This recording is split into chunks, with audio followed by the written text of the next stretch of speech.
Hello ulit sa inyong lahat, Sir Howard here. Welcome to another topic here in Libreng Sit-In. This time we are talking about psychometrics. Last meeting, pinag-usapan natin yung part 1 of psychometric property, specifically yung reliability. So in that lecture video, I discussed some of the ways kung paano ini-establish or kino-compute yung reliability ng isang psychological test.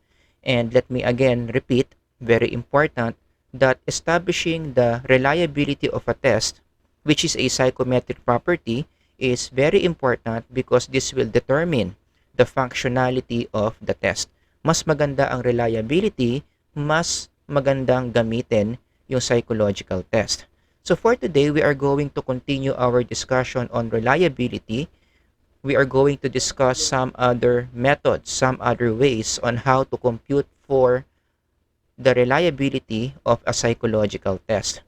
This is a very important part of the lesson na huwag niyong kakalimutan. Again, yung reliability ng isang psychological test will involve us to look at different components of the test para malaman mo yung overall reliability ng isang psychological test. Dapat titignan mo yung tatlong components ng psychological test: the testing procedure, the scoring system, and the test items.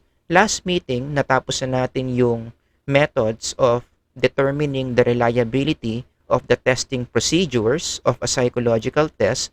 Ngayon, pag-uusapan naman natin paano ba kunin yung reliability ng scoring system ng isang standardized psychological test. Let's define ano bang ibig sabihin ng scoring system. Lahat naman ng standardized psychological test mayroong scoring system, and you see this in the manual.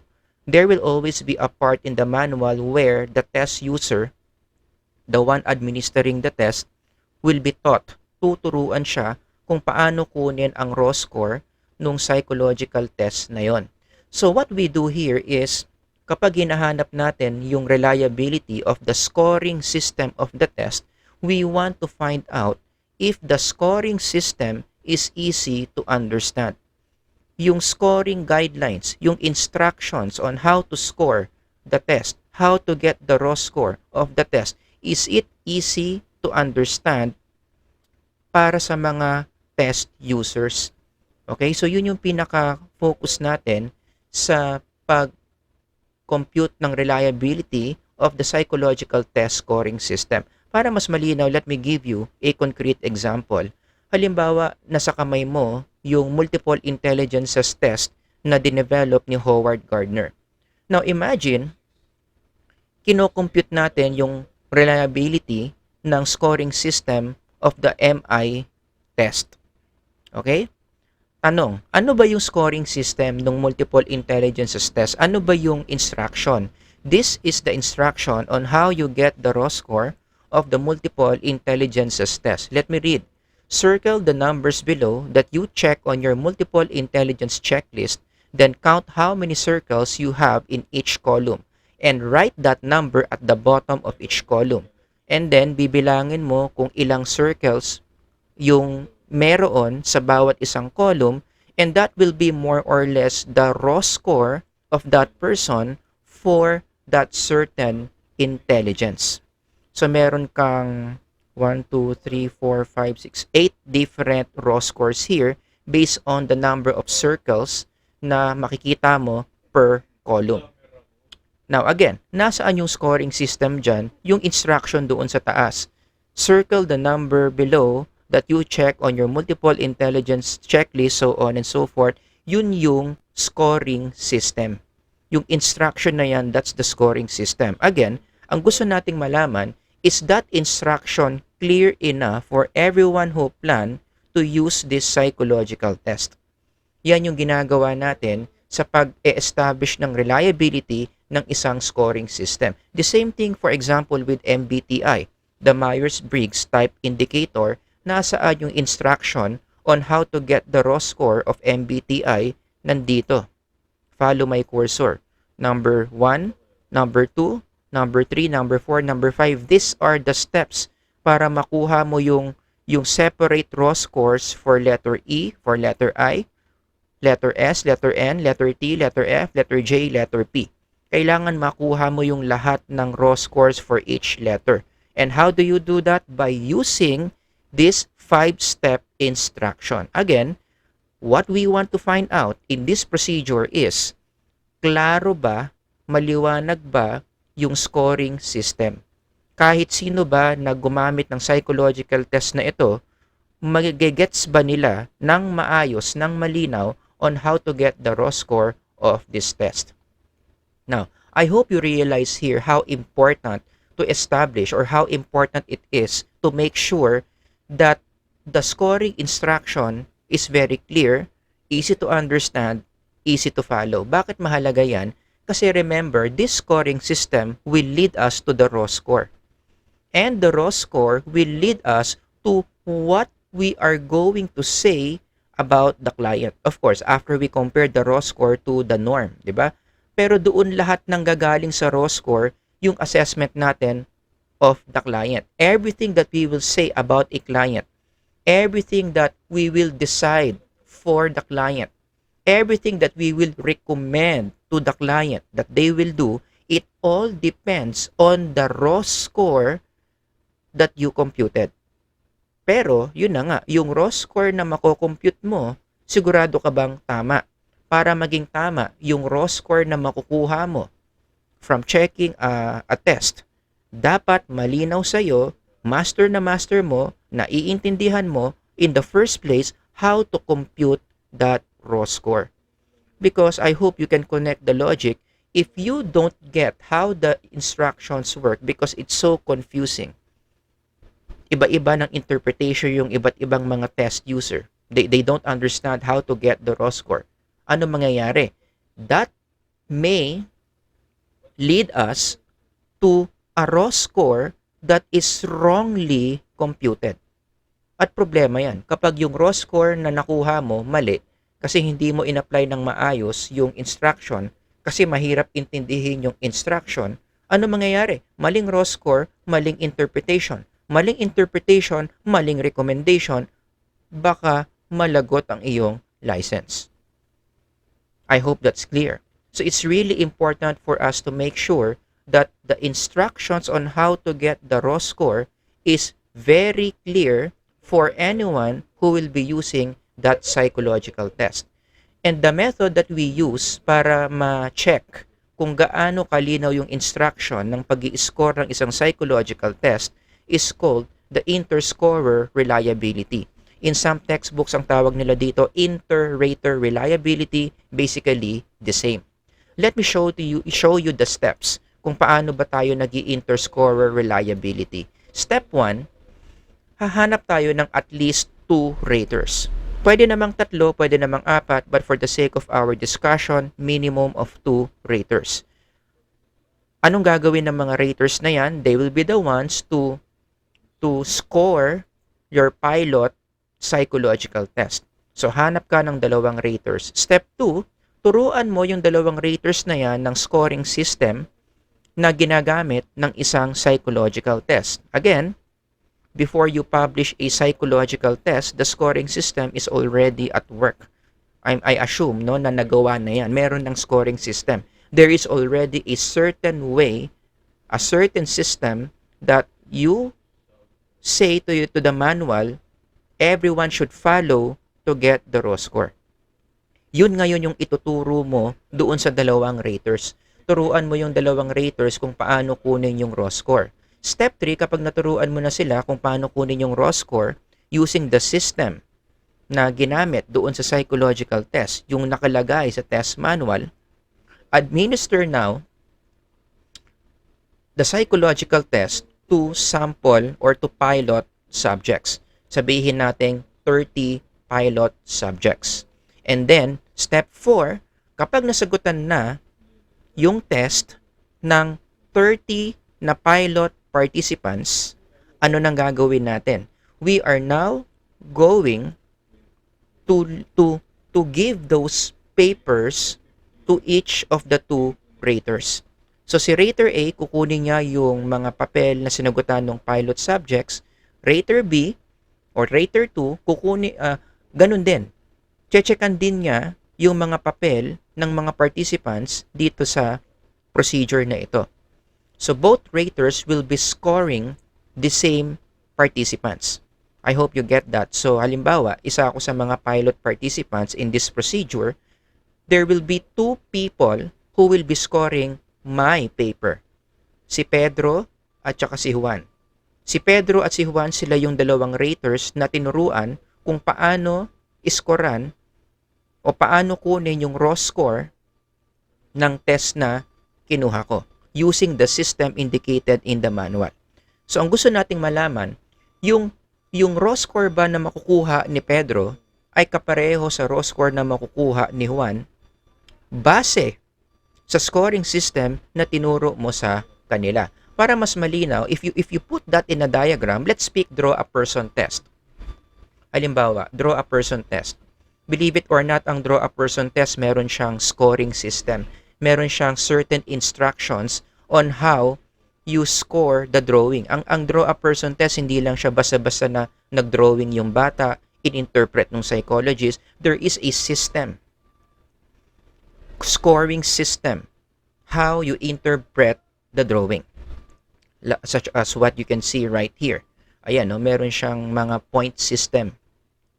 Depende sa mga nakikita mo, depende kung paano drawing, depende sa shading, that will determine certain scores. Again, I am not here to teach you how to score draw a person test items, but ang gusto ko lang malaman nyo dito is that this test follows a certain scoring system bago mo i-interpret yung drawing. Okay, now imagine, ito yung scoring system that we want to evaluate. Malinaw ba yung scoring system ng draw a person test? We want to know, would different raters understand the instruction, the scoring instruction in the same way that it will lead them to similar test results across different participants? Halimbawa, ganito ang magiging itsura ng encoding nito sa SPSS or any software. You are going to use two columns. First column is for rater 1. Second column is for rater 2.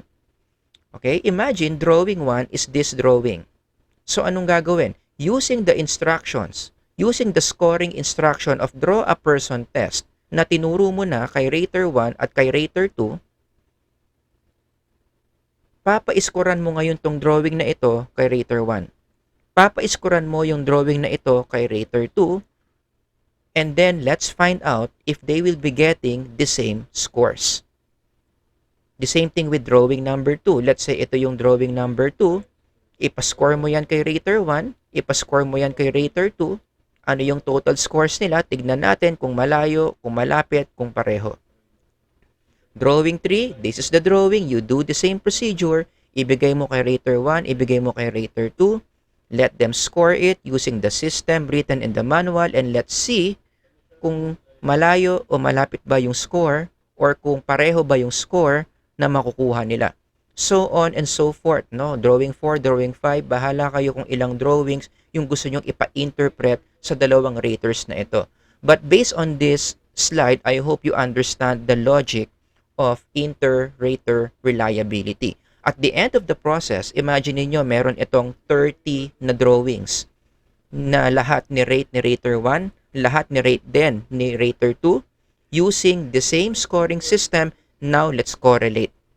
Iko-correlate na natin yung mga raw scores na nakuha ni rater 1, mga raw scores na nakuha ni rater 2. Now, imagine, ito yung mga hypothetical correlation coefficient natin. Kapag positive 0.87 yung relationship between rater 1 and rater 2, that's a good thing.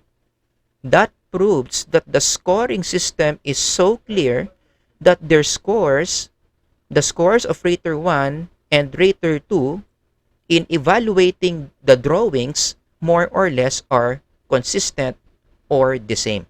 Kaya mataas yung correlation coefficient. Malaking problema kapag ang lumabas na resulta is inverse ang relationship and strong, let's say negative 0.80. Is that a good thing? The answer is no, because you understand the logic of negative 0.80 going back here. Ibig sabihin yan, kabaliktaran lagi yung score ni rater 1 kay rater 2. 'Di ba? Kasi inverse ang relationship, negative eh. So, kapag mataas ang score na nakuha ni rater 1, yung score niya doon sa drawing 1 mataas, si rater 2 mababa. And vice versa. Going to drawing 2. Kapag mataas ang score ni rater 2 sa drawing 2, si rater 1 naman mababa ang score niya kay drawing 2. Again, bakit? Kasi nga inverse ang relationship. And if you follow the logic of inter-rater reliability, that is not good.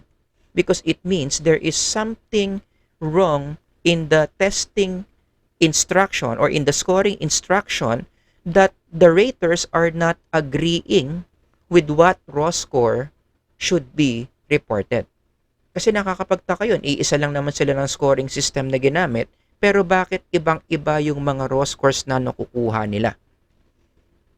That's the interpretation kapag inverse ang relationship. Lalong-lalo na kapag R equals positive 0.23, you know what does that mean? It means walang pattern. Pwedeng mataas si rater 1, mababa si rater 2, average rater 1, mababa si rater 2, mababa si rater 1, mataas si rater 2, so on and so forth. Walang pattern, walang link between the scores that rater 1 is getting and rater 2 is getting, which tells you again the scoring instruction is very confusing. And that confusion being caused by the confusing instructions on how to get the raw score, ang nagiging epekto niyan, hindi nagiging accurate yung pagkuha ng raw score. Kaya ang dapat mong gawin doon, in that case, kapag mahina or mababa yung correlation between rater 1 and rater 2, you go back to the scoring instructions and then you find out what's wrong with it. Baka meron kasing hindi naiintindihan yung mga raters. Baka merong mga instructions or parts in the scoring system that is hard to understand. So what you do there is you modify that part. Maybe you rephrase it, you use simple words, or you say it in a simpler way para hindi na maguguluhan yung iba pang mga raters. Okay? So yun yung ibig sabihin ng interscorer reliability. Now, let's move on to the third component of the test na dapat nating i-check para malaman natin kung reliable ba o hindi the test items. In fact, bago natin i-zoom in yung test items na yan, dito sa tatlo, when a person or when a psychometrician is developing a psychological test, isa sa mga pinakamahalaga talaga, pinaka-importante na kunan ng reliability before you release this to the market is none other than the test items. That's very important. Mahalaga na lahat ng items mo sa isang psychological test more or less highly reliable. So let's talk about the different procedures on how to measure the reliability of the individual test items. Okay? Tapos na tayo sa procedure, tapos na tayo sa scoring system, punta na ngayon tayo sa reliability ng mismong bawat items. Dito na ngayon papasok yung tinatawag nating internal consistency. Internal consistency is an umbrella term. It is an umbrella term for different procedures. Pero wag na nating guluhin. Ang ibig sabihin ng internal consistency is, this is the value or the measure about how reliable individual test items are. So kapag sinabi mong internal consistency, ang sagot o ang tanong na tinatanong natin dito is, gaano ka-reliable yung bawat item ng test mo. We focus on the items. How reliable are the items of this test? Internal consistency answers that question. Now, internal consistency is a very broad term. It is an umbrella term. Maraming paraan on how to establish internal consistency. And in our lecture for Libreng sit-in, pag-uusapan natin yung tatlo lang. Split half technique, KR20, and Cronbach's alpha. Again, there are many other ways on how to establish the reliability of the test items, pero nilimitahan ko lang dito sa tatlo. Sa tingin ko kasi, ito yung pinaka-common sa mga different procedures on how to measure the reliability of each item. Simulan natin sa split half technique. Ano bang ibig sabihin ng split half technique? Basically, in this procedure, we divide the test items into two groups, and then from there, we find out if the items are reliable. Step 1, you randomly group the test items into two. So para mas malinaw, bigyan ko kayo ng diagram, no? Halimbawa, meron tayong 8 items na dinevelop for this psychological test. And then we want to find out if these items are reliable or not using split half technique. What do we do? Anong sabi sa step 1? Randomly assign the items into two groups. So kung 8 items yan, tig-apat na items per half. First half will be consisting of items 1, 3, 5, 8. Second half, 2, 4, 6, and 7. Paano nangyari yan? Random. Unang mabubunot kong item, first half. Pangalawang mabubunot kong item, second half, so on and so forth. Bakit mahalaga na dapat yung assignment mo of items random? This is very important, especially for tests that are objective. Ibig sabihin merong tama o maling sagot. Okay? Now, for those tests, bakit mahalaga na ang assignment mo ng items between first and second half is random? This is to equalize the difficulty between the first half and the second half. Remember, in most objective tests, mga test na merong tama o maling sagot, yung items doon, naka-organize yon in an ascending level of difficulty. 1 is the easiest item and 10 is the hardest. Or in this case, 8 is the hardest. Diba?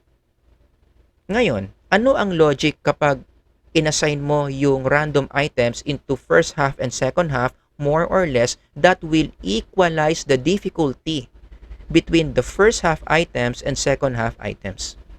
Kasi kung hindi mo i-random yan, sabihin mo, yung first half 1 to 4, yung second half 5 to 8.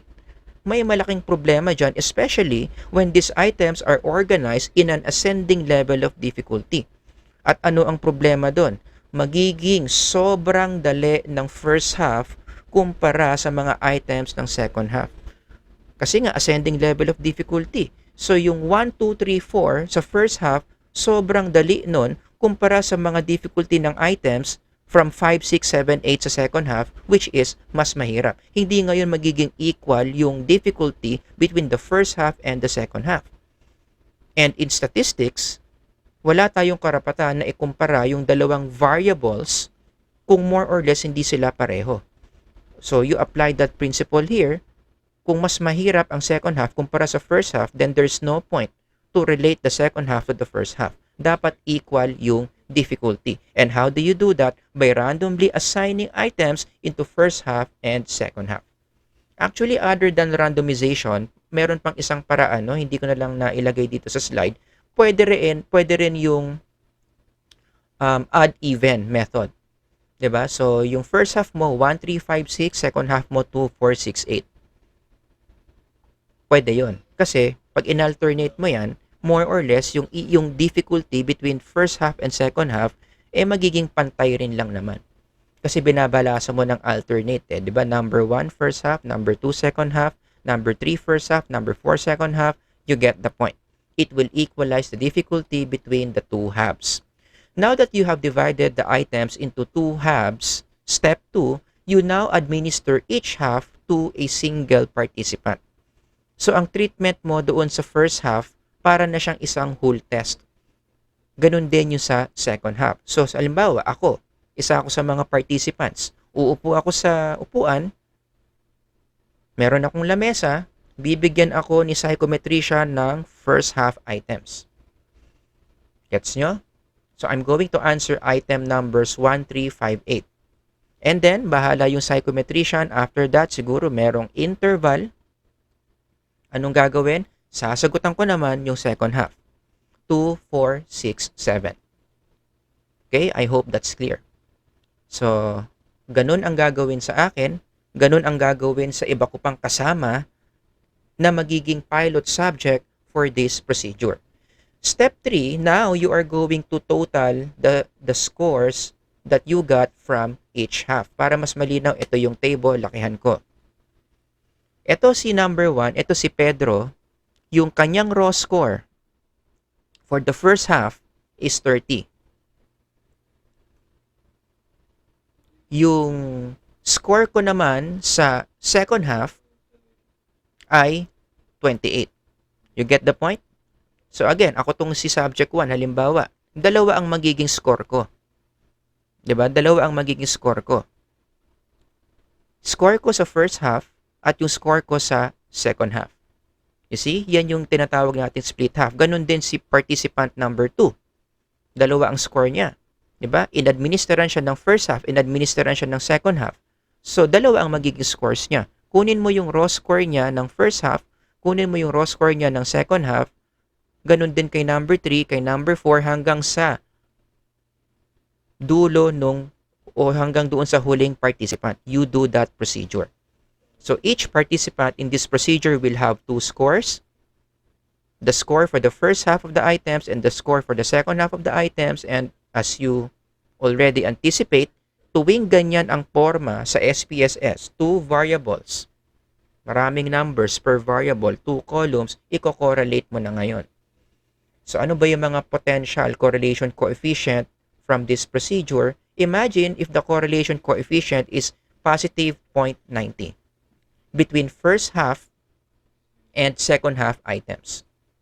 Again, sa number 1, si Pedro, first half items niya, raw score niya 30, second half items niya, ang raw score niya 28.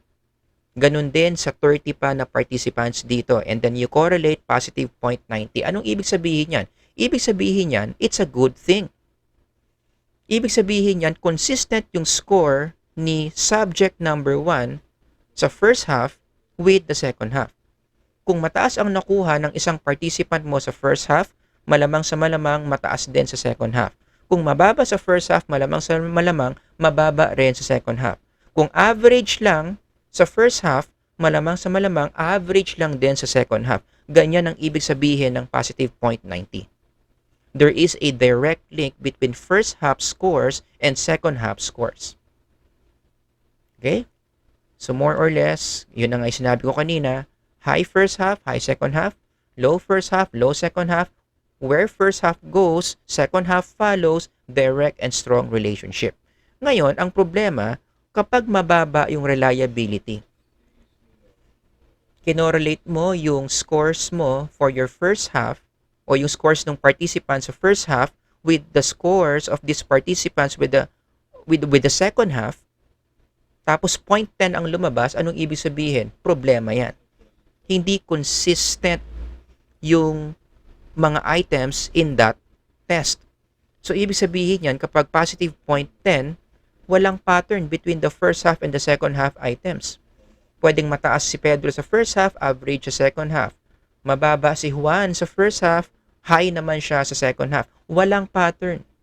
Walang clear pattern between the first half and the second half scores. Ibig sabihin yan, may problema sa items mo. Kinakailangan mong i-modify to improve the reliability of these items. There are 2 disadvantages from using the split half technique. Kaya nga sa mga journal articles, walang masyadong gumagamit ng split half because of these 2 disadvantages. Number 1, you cannot use split half technique for psychological tests that are heterogeneous in nature. Ibig sabihin ng heterogeneous test or heterogeneous in nature, ito yung mga test na higit sa isa pa ang mini-measure. Higit sa isa pang construct, higit sa isa pang psychological component ang sinusukat. No? Ito yung mga test na merong mga sub-test. Merong test 1, may test 2, may ganitong test, may ganyang test. For example, Wechsler is like that. Maraming components ang Wechsler. May verbal comprehension, may working memory, perceptual organization, may processing speed. In these types of tests, hindi ka pwede mag-split half. Hindi mo pwedeng sabihin na, yung items 1 hanggang 23, first half, 24 to ganito, second half. No. Basta makita mo na multiple yung construct multiple yung sub-test. In that test, hindi mo na pwedeng kaagad gamitin yan ng split half technique. Another disadvantage is, kahit pa na lumabas sa iyong correlation analysis that your items are reliable, this is only reliability based on 50% of your test. Kumbaga, hindi siya 100% reliable. Because again, the logic of split half technique is you divide the test items into two. Hinati mo, half and half. So kahit ba na lumabas na reliability or kahit na lumabas na reliable yung mga items mo using that procedure, can we say that all items in the test are reliable? The answer is no. Because that reliability na pinagmamalaki mo using split half technique is a reliability that is only based on the half items of the test. You cannot be sure if all the items are reliable in the first place. Parang ano lang yan, no? Let me just use a simple analogy. Parang partner mo lang yan. Halimbawa, sa 24 hours, let's say magkasama kayo from 12 to 6 sa isang araw nyo. Wag na lang 24 hours. Let's say hindi pa kayo magkasama, no? Magkasama lang kayo for 12 hours, let's say. So from 12 p.m. hanggang 6 p.m., sabihin nating reliable yung partner mo. Consistent siya sa'yo. Consistent kanyang niyayakap, consistent kanyang nililibre, consistent kanyang sinasabihan ng I love you. So mataas ang reliability ng partner mo from 12 to 6. Pero oras na umuwi ka na, from 7 to 12 a.m., 7 p.m. to 12 a.m., is your partner still consistently loving you? Ang sagot, hindi mo na alam kasi wala na siya sa tabi mo. So, hindi ka na sure kung reliable ba pa rin siyang partner kapag hindi na kayo magkasama. So, your partner is only reliable from 12 a.m. or from 12 p.m. to 6 p.m. but you're no longer sure from 7 p.m. to 12 a.m. Parang ganun din yung logic nung split half technique. Oras na lumabas na reliable yung items mo, well, you cannot be entirely sure that all items are reliable because again, the reliability was established on the fact that you divided the entire test into two smaller halves. Pero itong maganda, merong solusyon doon sa idea na yan ng split half reliability gagamit ng Spearman-Brown Formula. Again, we are not here to talk about how to apply Spearman Formula, but this is more on what Spearman-Brown Formula does. Basically, ang ginagawa ng Spearman-Brown, ino-overcome niya yung problema ng split half reliability. And how does it do that? It estimates the reliability of half test if it becomes whole. So going back to the procedure of split half technique, remember, hinati mo yung test mo sa first half and second half. Kalahati. Pero kapag in-applyan mo ng Spearman-Brown Formula yan sa SPSS, what Spearman-Brown Formula will do is that first half will become first test. That second half will become second test. Ima-magnify niya yung first half and second half into a whole test. Ganyan ang ginagawa ng Spearman-Brown Formula. So sa mata ng Spearman-Brown Formula, the first half is not called a first half. It's not a half. It's an entire test. The same thing with the second half. Spearman-Brown, in the eyes of Spearman-Brown, second half is not second half, but it's a second whole test. Kung baga parang parang kinonvert ni Spearman-Brown ito sa alternate form. Only that Spearman-Brown measures the reliability of individual items. Okay? So, yan ang solusyon para ma-overcome natin yung problema ng traditional split half technique. You're going to apply Spearman-Brown. Okay? Now, let's move on to letter B, the second way on how to measure reliability of test items. It's called KR20, short for Kuder-Richardson 20. Si Kuder at saka si Richardson ay dalawang malulupit na tao. Sila ang nag-discover o sila ang nag-develop ng KR20 method in establishing the reliability of test items. Now, this is very important. Remember this. Pwede ka lang mag-KR20 kapag yung test mo objective, meaning merong tama o maling sagot. So that means all personality tests don't apply the KR20. And second, strictly dapat yung test na sinusukatan mo ng reliability gamit ang KR20, dichotomous dapat tong items. Ibig sabihin ng dichotomous items, dalawa lang ang choices. A or B. Okay? So dapat ganun yung forma ng test mo para magamitan mo siya ng KR20. Again, I am not here to teach you how to statistically execute KR20 in SPSS. Maybe you can do that on your own. But what I am after right now is to explain to you how Kuder-Richardson 20 decides which item is reliable, which is not. Okay? Eto. Let's start with the main question. Basically, the main question KR20 asks is, how consistently people get an item right or wrong? Let me repeat that. Very important. How consistently people get an item right or wrong, given an item in a test. Gaano ka-consistent ang mga test takers in getting that item right, in getting that item wrong? That's the question being answered by KR20. Again, if you are curious about KR20, this is the formula that our softwares will use when you apply KR20 in your reliability analysis. Now, again, don't be stressed. Alam ko naman pag nakakita kayo ng numbers, nai-stress kayo, no? But again, we are not here to study statistically how to execute KR20. Ang gagawin natin, the idea how KR20 decides. Kapag gagamit ka ng KR20, ito yung magiging itsura ng iyong SPSS screen or SPSS page kapag mag-establish ka ng reliability using KR20. Notice na ang mga dominant numbers dito are zeros and ones. Binary lang. Anong ibig sabihin ng 0 and 1? 0 means this participant got that item wrong.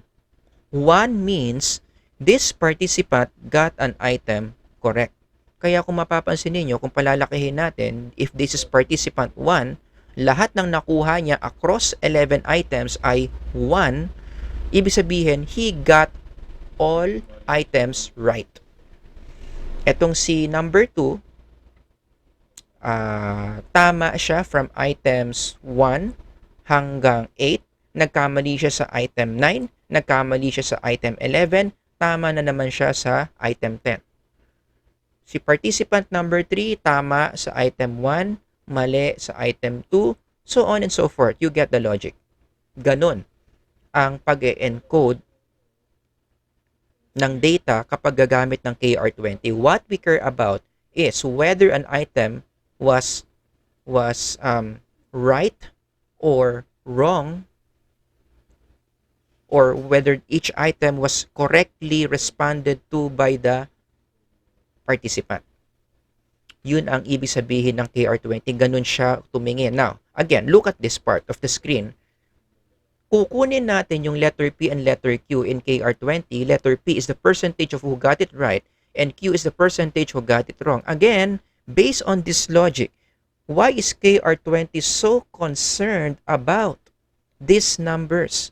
Bakit mahalaga sa KR20 na malaman niya ilang tao ang nagtama sa number 1? Ilang tao ang nagmali sa number 1? Bakit niya gustong malaman yan? Because that's how KR20 decides the reliability of the item. It will compute for the ratio of right to wrong answers per item. Halimbawa, para mas malinaw. Let's say we administered a test to 100 participants And then we want to compute the reliability of these items na sinagutan ng 100 participants. Let's pick two items from our item pool. Item 1 and item 2. Now, how will KR20 decide between these two items which one is more reliable? Again, meron na kayong clue dito sa screen eh. Anong sinasabi dito ang KR20 ang gagawin? Kukumpute niya yung ratio ng right to wrong answer per item. At ito na yon. Item 1, ano raw ang ratio ng right to wrong? 1:1. Item 2, ano raw ang ratio ng right to wrong? 20:1. Again, disclaimer, this is not the way KR20 will report things in Statistica or SPSS or Excel, no? Hindi niya gagawin yan. Hindi ito ang lalabas. It's just that I am teaching you how KR20 sees things to decide which item is reliable, which one is not. So going back, two items. The ratio of right to wrong answer. Item 1, 1:1. Item 2, 20:1. Ang tanong, which of these two items is more reliable? If you can follow the logic of KR20, the correct answer is item 2 is more reliable than item 1. Kasi sa item 1, you get the logic 1:1, which means for every one person who will get this right, there will be another person who will get this wrong. So hindi consistent, mabilis mag-fluctuate yung accuracy for item 1. For every one person who's right, there will be one person who's wrong. Compared that to item 2, bakit siya mas reliable? Bakit siya mas consistent? Imagine, what does that mean? 20:1. There will be 20 participants, 20 people who will get this item right, and then there will be one who will get it wrong. So ano mas consistent? Definitely 20:1. Kasi matindi ang fluctuation ng 1:1. Correct, wrong, correct, wrong, correct, wrong. Hindi consistent. Pero ito, although may mintis ng isa, consistently correct for 20 cases until somebody gets it wrong. Mas consistent yung item 2. So, KR20 will report to you that item 2 is a very reliable item. Actually, ano bang tinitignan dyan yung letter P? Palakihin ko. Yung letter P na yan. Letter P here will report to you the overall reliability of all the items in your test. And usually, the magic number here is 0.70. Kapag lumagpas sa 0.70 yung letter P dito, what does that tell you? Good news. Generally, your items are reliable. So, yun ang magic number. It must be greater than 0.70. Ang nakuha dito, 0.73. So, given this, it seems like the 11 items right here are reliable in the eyes of Kuder, Richardson. Now, just a trivia, alam nyo ba, nagkaroon din ng KR21. Okay? Ano naman ang pinagkaiba ng KR21 sa KR20?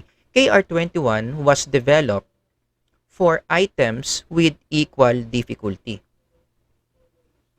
So yung KR20 kasi ginagamit ito for items na yung level of difficulty niya is ascending. Usually kasi kapag IQ test or objective test, items are organized in an ascending level of difficulty.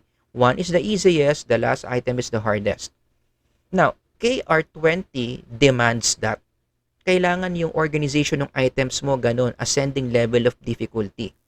The problem is, there are certain psychological tests in the past. I'm not sure kung hanggang ngayon meron pang mga ganitong psychological test.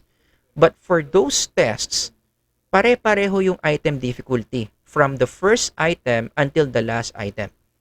Hindi na ako sure kung bakit naging uso yun, but there was a phase where those kinds of tests are being developed. Item difficulty is the same for item 1 until the last item. Now, for those kinds of tests, hindi ka pwede mag-KR20. Pero, dinevelopan nga ng KR21. Nilagyan nila ng mga modifications yung formula para ma-analyze pa rin yung individual items just like what we do in KR20. But KR21 is rarely being used today because the norm is whenever you make an objective test, may tama o maling sagot, usually you organize the items in the ascending level of difficulty. Okay? Kaya wala na masyadong gumagamit ng KR21 na yan. So KR21 is already outdated. The disadvantage of Kuder-Richardson is, I hope you can follow this, it doesn't work for non-objective test or standardized personality test. Paano kung yun naman yung gusto mong hanapan ng reliability? Remember, Kuder-Richardson must only be used for, number 1, objective test, may tama o maling sagot. And number 2, yung choices mo, dalawa lang. Paano kung yung test mo hindi ganun? 'Di ba? Paano kung yung test mo, personality test, it's not an objective test? Paano kung yung choices mo in that test, 4, hindi siya forced choice na A or B? Then, Kuder-Richardson is not applicable. Ang applicable doon is yung tinatawag nating Cronbach's alpha.